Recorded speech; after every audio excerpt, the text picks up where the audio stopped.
Ivan, well done on the win, but I think what everyone wants to know is how's your halfback, how's Nathan? Yeah, he's pretty shattered actually. Yeah, it's very disappointing for him. Yeah, obviously I'm sort of torn between his coach and his dad right now as well, so yeah, very disappointing, especially,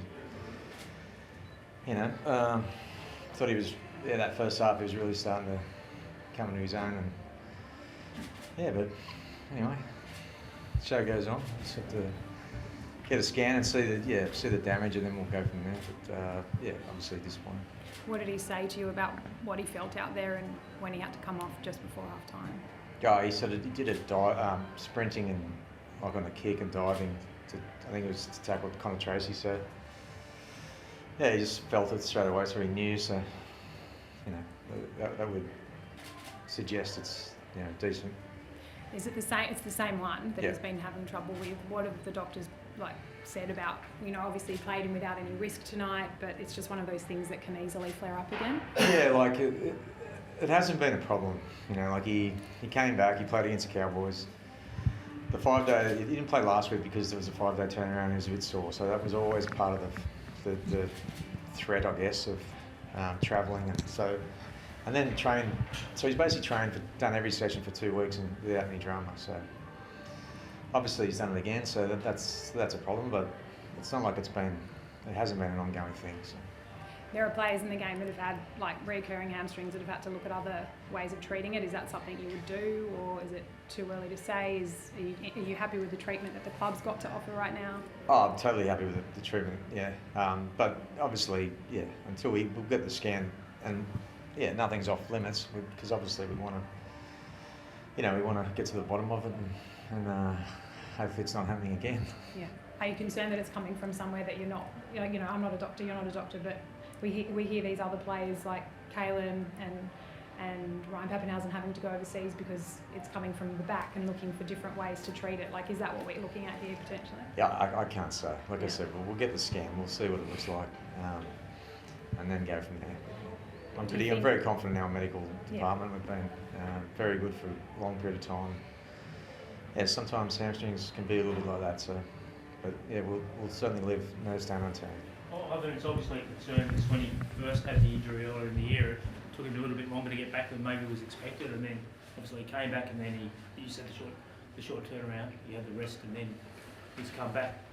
So it's obviously just a lingering thing. Yeah, I don't know. I'm not sure if it is. It's a concern, yes, but I'm not qualified to make too many judgments other than. He came back a little bit longer than we first expected, but that's with hamstrings, it's not unusual. And then there was no issue around why he didn't play last week. It was fairly normal. But yeah, we'll treat this one on its merits and then try and come up with the best plan. What did you make of the boys' response after Nathan went down? Yeah, I thought it was really good, actually. I thought the first half was a really tough game, a really good start. Both sides played some real high-quality football. No inch was given. For a while. I thought we started to look like we could get on top, but then we either through yardage errors or penalties down their end, we just couldn't quite capitalise. And then we sort of finally did by the end of the half. So I thought Nathan was really starting to play well. His kicking game was really important through that period. So 12-0 at half time, and then obviously what happened in that was there's a long way to go here. So I thought the boys did a really good job. Second half, in terms of mindset, field position. Both sides started making a few mistakes, but we were obviously a bit clunky, which is fairly normal. And then Brad Schneider's been our backup halfback. We also lost him tonight, so with a knee injury. So we've lost 2 in one night. So, but I think there's some promise, with Romy and Jack Cole. We get on the training paddock and get a plan together. I thought as a team, I thought we defended really well in the second half, apart from the end of the game, which is definitely disappointing. But in the end, it's a tough win, and you've got to find a way to win it, and we did. What have you seen from Jack Cole that makes you think that maybe he is ready to step in if Nathan is out for a little while?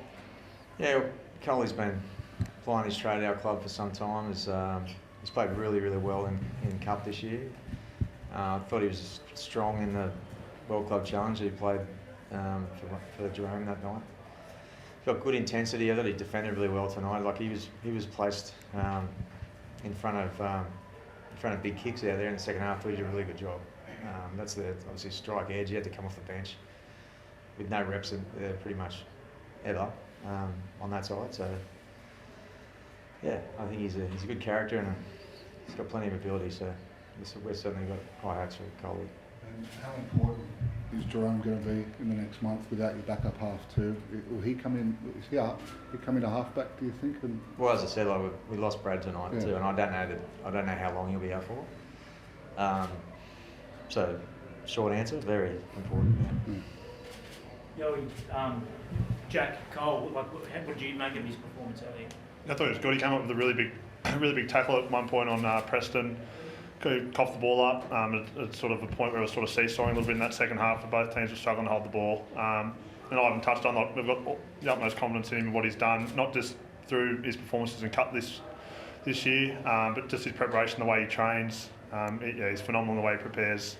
So I think we saw in the World Club Challenge, he's certainly got a lot of ability there, and it's just a matter of this will help his confidence too, growing and playing more games, more minutes as well. So super stoked for him. You've got a lot of experienced key players, but who I suppose took control and steered the ship there when Nathan went off?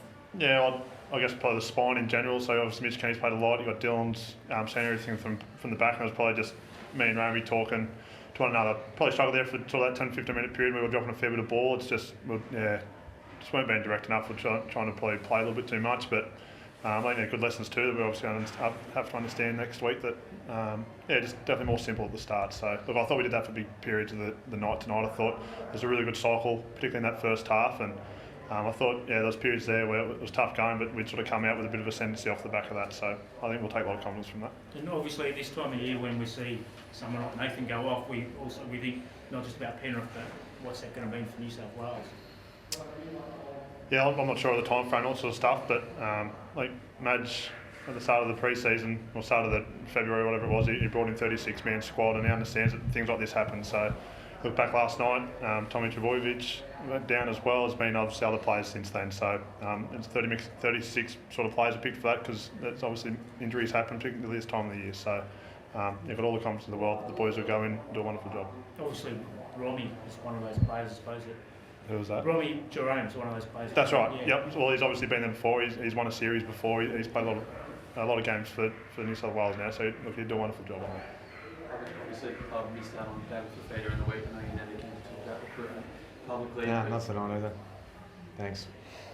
Thanks, everyone. Thank you all.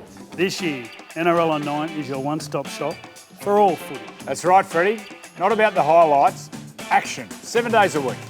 Billy and Gus podcast, get that on your drive on the way home.